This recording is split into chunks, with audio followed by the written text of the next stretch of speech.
My name's Nick Jones, and I'm here today to talk to you about automotive component testing. If anybody has any questions, the question chat room is open. We will be publishing all the questions at the end at a later date and answering them. If there's any really pressing questions, I'll do my best to answer them before the end of this half hour. Many institutions, airports and so on around the world use ground radar. Ground radar is used for the taxiing of airplanes. It's used for security purposes in airports. So one of the big problems that the automotive industry has is what happens when these radar beams hit automobiles going past airports. Threat to vehicles. So these radar beams that hit vehicles are very powerful indeed. They can affect the safety systems of the vehicles. So for instance, your airbags, your brakes, the computer control management system in your car. So they could have quite a dangerous effect on your vehicle. So all the responsibility of the automotive manufacturers is to make sure that the vehicles are completely immune to these radar signals.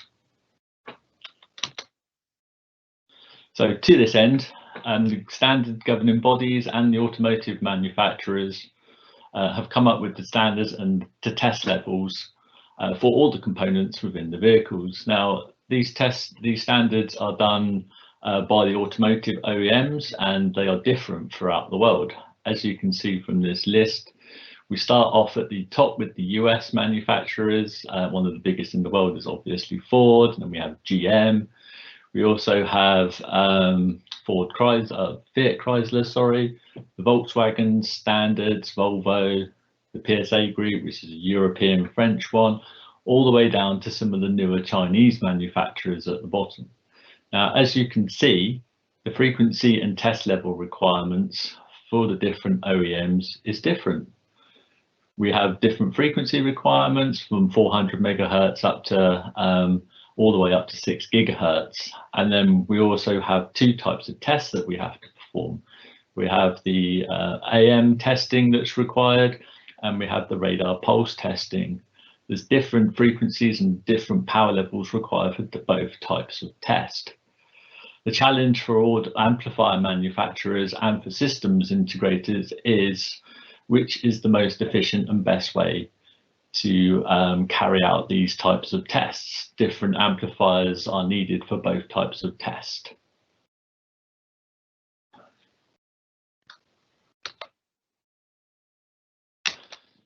So if we take a quick look at the Ford requirements in detail, we can see that the radar pulse frequencies are required between 1.2 gigahertz and 1.4 gigahertz and 2.7 gigahertz up to 3.1 gigahertz and 3.2 gigahertz in for the requirements of other manufacturers.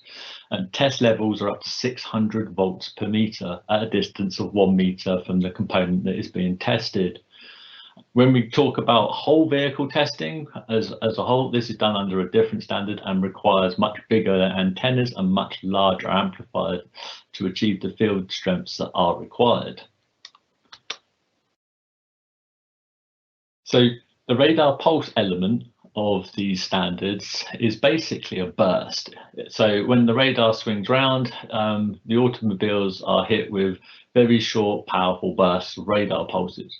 And the OEM manufacturers have to replicate these types of radar pulses. So as we can see from the Ford standard, we go from 1.2 to 1.4 gigahertz, 300 volts per meter, 600 volts per meter. We also go from 2.7 to 3.1 gigahertz. Now it's very clearly defined what the requirements are for the test systems and the amplifiers to achieve. It's also very clearly defined in the standards under which conditions these tests are to be made. The ALSE method is the absorber line shielded enclosure, is how these tests are performed. So basically we have an anaholic chamber, of our antennas inside, our components inside, and then the amplifiers that drive the antennas. Now, there's different ways of doing this. I've been into many test labs over the world, and I've seen very many different test setups, from having amplifiers externally to the chamber and then cabled in, so to having the amplifier directly in the chamber with the antenna literally bolted to the output of the amplifier. And there's pros and cons for both ways of doing this, and it really does depend on the test house as to which method they prefer to do. So one of the advantages of having the amplifier in the chamber is that you have no loss between your amplifier, or I should say no loss, very little loss between your amplifier and the antenna. This can help with saving on the expense of amplifier power, and can make a very efficient system, but then there's no cooling capabilities inside the chambers. So many other OEMs and test houses have specifically designed rooms for the amplifiers to go in so that they can keep them temperature controlled.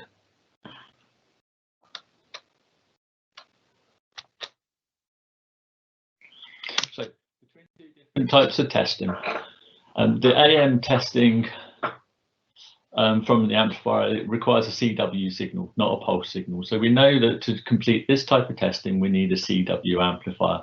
It's very important to note that when testing with AM modulation, your amplifier, when you switch on the AM modulation, is required to give approximately 3.3 times the amount of power that your amplifier is giving at a CW signal. So this is to make sure that with the AM modulation, the peaks and the troughs of the sine wave are not deformed in any way. So this is where we talk about amplifier P1 dB and amplifier PSAT power. So as you can see from the graphic, we have a CW signal from our amplifier, and then we switch on our AM modulation required by the standard, and we can see what this modulation, the effect it has on the signal from our amplifier.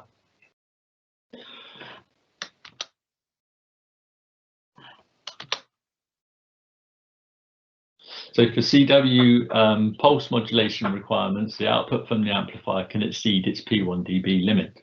So what we're saying at this point is, for an amplifier that's driving a pulse, not an AM signal, but a pure pulse, we can use the amplifier outside of its P1 dB range. We can use it at its saturated power point. This is the most amount of power an amplifier can give. For AM modulation testing, we can only use our amplifiers up to the designed P1 dB limit. And I'll explain a little more about the effects of what P1 dB and PSAT have on modulation envelopes in a moment. So as we can see here, this is the pulse requirement that is in the Ford standard. So the amplifier and test system are required to amplify and replicate this pulse system. So we're basically replicating ground radar. Now this comes in very short pulse durations. So pulse amplifiers, CW amplifiers, are obviously both capable of replicating these pulses. So there are pros and cons between calibrating the field strength requirements from a CW amplifier and a pulsed amplifier. One of the things that we've noticed recently is that the pulse requirements for the General Motors standard was changed in 2019. Now, it's very difficult for pulsed amplifiers to detect the difference between a pulse burst, which is what this is, which is many pulses inside one given envelope, versus a standard generic pulse. It can sometimes, pulse amplifiers, depending on their design, can sometimes mistake a pulse burst for one long pulse. Now, if this long pulse, as we're seeing here, exceeds the duty cycle of the ability of the pulse amplifier, that can cause a problem. We do not have this problem using CW amplifiers. The PRF of the CW amplifier is pretty much unlimited.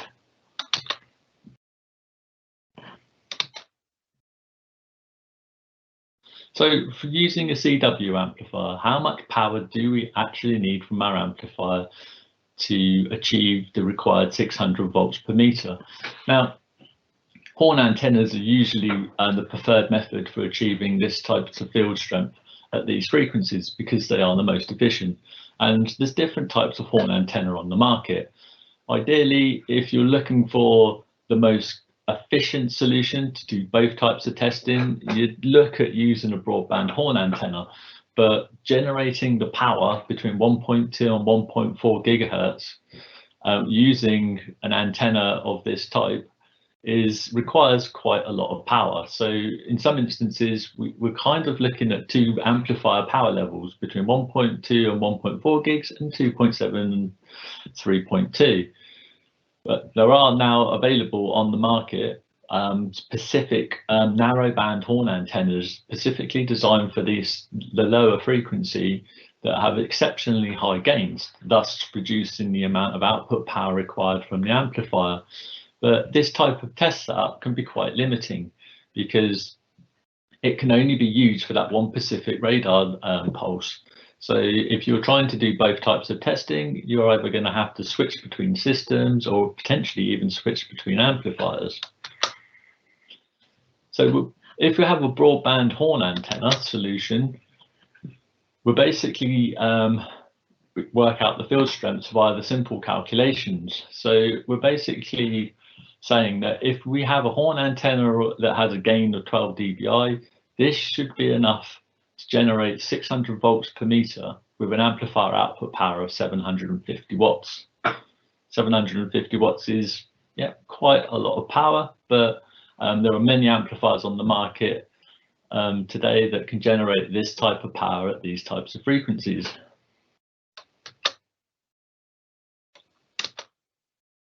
So we have to also take into account the relationship between the amplifier and the antenna, and where the antenna is in relation to the amplifier and the amount of cable that's involved between connecting the amplifier to the antenna and potential switches that are in the RF system and external couplers that may be fitted to the test systems. All of this introduces loss in the RF path.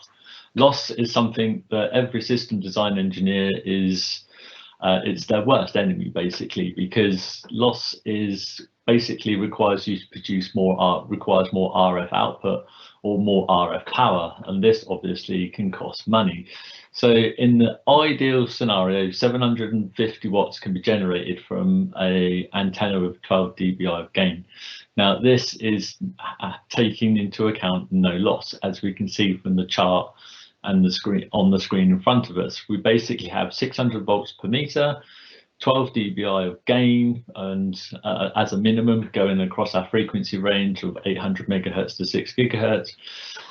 And then we can start to add in a little bit of loss for different system setups. Now this can be between where we place the amplifier, inside or outside the chamber, and the cable run between the two, and the loss that we have down the cable. It can be the coupler, as I said before, or a switching matrix in the RF system. Loss basically has to be accounted for with additional RF power.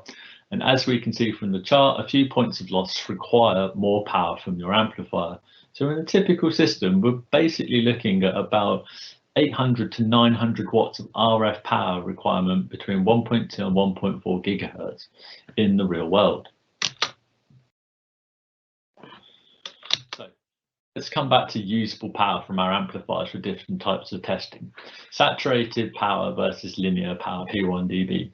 These two types of statements can be quite confusing sometimes for customers looking at amplifier specifications. What's the difference? What do they matter? My amplifier datasheet says my amplifier can deliver 400 watts. Well, yes, sometimes this is referenced against saturated power, and other times it's referenced against P1 dB. It's very important to know which power level that's stated on datasheets is it referenced to. So saturated power is the highest amount of power an amplifier can give. So this can be used for CW pulse testing, but what it cannot be used for is modulation testing. Any type of CW broadband modulation testing has to be limited to the P1 dB power of your amplifier. So The P1 dB power of our amplifier is the highest power our amplifier can generate where the linear relationship between the output power is in error by less than 1 dB of the fixed gain value. Now, what that's basically saying is that for every 1 dB of input, of RF input increase into the amplifier, the output represents this by an error of less than 1 dB. So all amplifiers have a saturation point where they will refuse to give you any more power. At the point where the linear relationship between input and output becomes an error of more than 1 dB, this is what we classify as our P1 dB limit. This is the point you can use your amplifier up to for AM modulation testing, and then as long as the amplifier is well designed and the harmonic content is low at saturation, the higher saturated output power level can be used for pulse testing. So we can see from this chart the effects that saturation has on signal integrity. So as you can see from the first chart, the amplifier is operating in its linear region. Within its linear region, the amplifier should replicate its input signal on its output as closely as the amplifier is capable or designed to do.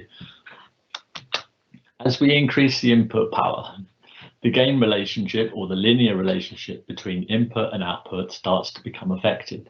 Now, when the amplifier gets to the point where this relationship is in error by 1 dB, this is again our P1 dB point. We will have slight effects on the modulation envelope that we're producing with our AM testing, but this is the industry standard which is acceptable.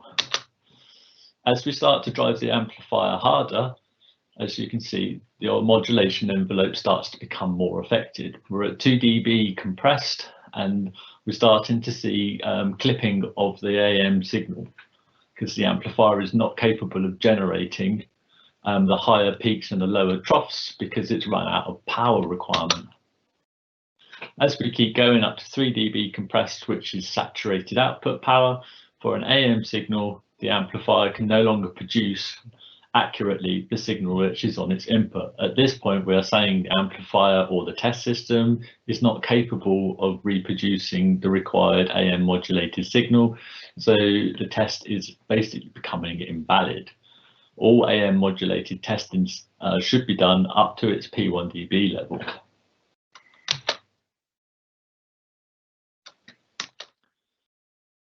So determining what power is required from our amplifier.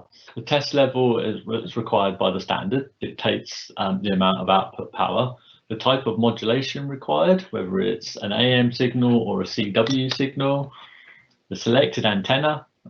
Again, if we use an antenna that has a very high gain level, then that means less output power is required from the amplifier. The test environment in relation to where the amplifier is or the test system is to the actual antenna, cables and other components and losses. So let's talk a little bit more about antennas. So horn antennas are the most efficient type of antenna to use for this type of testing.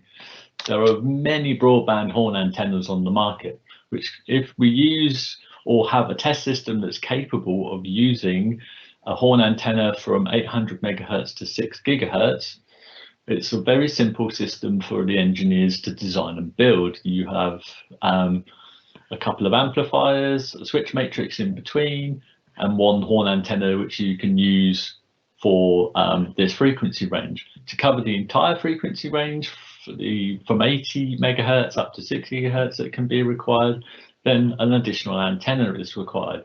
So you could effectively have a system that could have 2 antennas and a couple of amplifiers to complete all of the testing requirements that you need. If we have to start going back to try and use a lesser power amplifier and use a higher gain antenna at the lower frequencies, then again we could start to see additional cost coming in for our system setup, because that one frequency of antenna that is specifically designed for 1.2 to 1.4 gigs is, yes, will save you money on your amplifier because you'll require less power, but will not be able to do any broadband testing across the frequency range. So The ideal solution for this type of testing is a broadband horn antenna. Now, as we can see from this chart here, if you have a amplifier from 80 megahertz up to 1 gigahertz, and then another amplifier that can range from 800 megahertz or 1 gigahertz up to 6 gigahertz, that can produce over 800 watts between 1.2 and 1.4 gigahertz, then you could have a very efficient test system. You would require 2 amplifiers, an 80 megahertz to a gig amplifier, and you would require a 1 gigahertz to 6 gigahertz amplifier. As you can see from this chart, this particular amplifier between 1.2 and 1.4 gigahertz produces way over 800 watts. It produces up to 900 watts of saturated power between that frequency. Over 2.7 to 3.1, it produces in excess of 600 watts saturated power. But what's also keen to note is this particular type of system can generate 200 volts per meter using the P1 dB performance of the amplifier. So we'll have basically one test system that's suitable for both types of testing, for AM modulation and for radar pulse testing.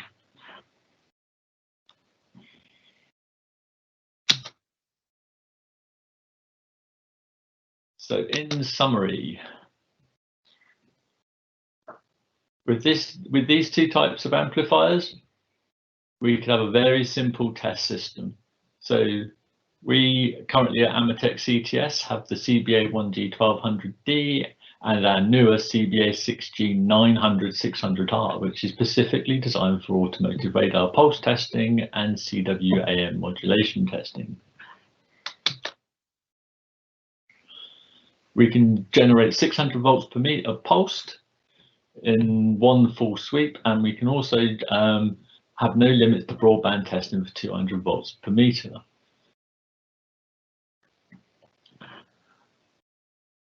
A very simple test system to be offered. Okay. So that is currently the end of that particular presentation. Let me just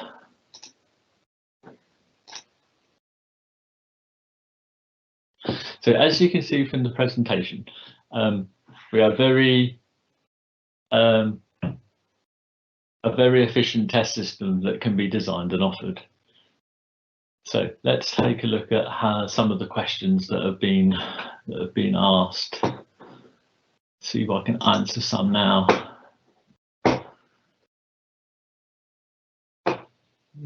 So what radar is Tesla using? Okay, I'll have to get back to you on that one. I don't quite have the details for Tesla to hand immediately. One thing that we will do is, as I said in the beginning, we'll take all of the questions away and then we'll do our very best to publish and answer all of the questions for you. But I'll carry on through the list and see if I can answer the ones.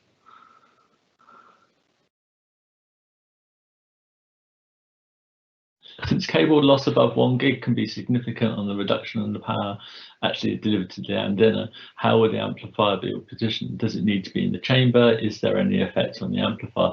Okay, so this comes back to basically test house preference. So as I said before, I've seen many setups around the world. I've seen some really exquisite ones where amplifiers are kept in the most perfect air conditioned environment.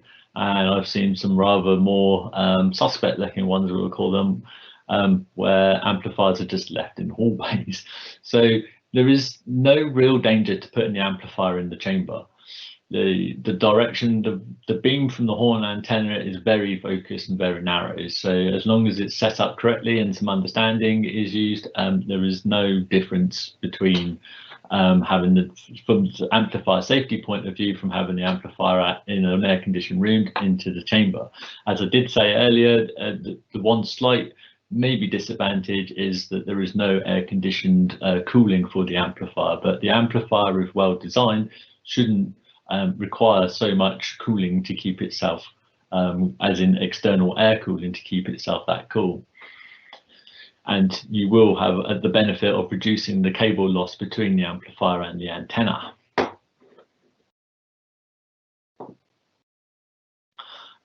Quick more.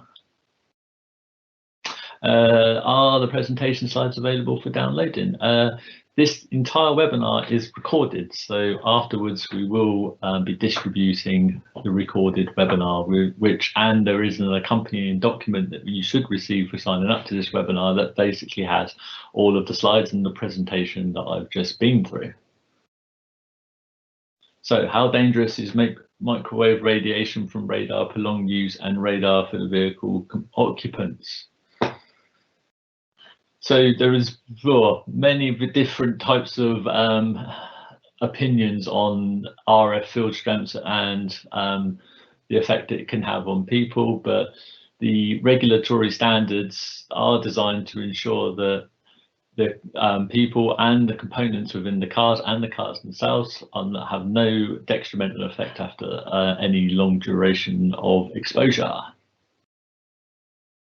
Okay, so there's only a few more questions, which, like I say, we will publish and respond to within the coming days. I hope you found this webinar useful. We will be producing more at AMETEK CTS, so please keep an eye out for further webinars that are produced by my colleagues and myself in the near future. Thank you all very much for your time, and I will see you next time.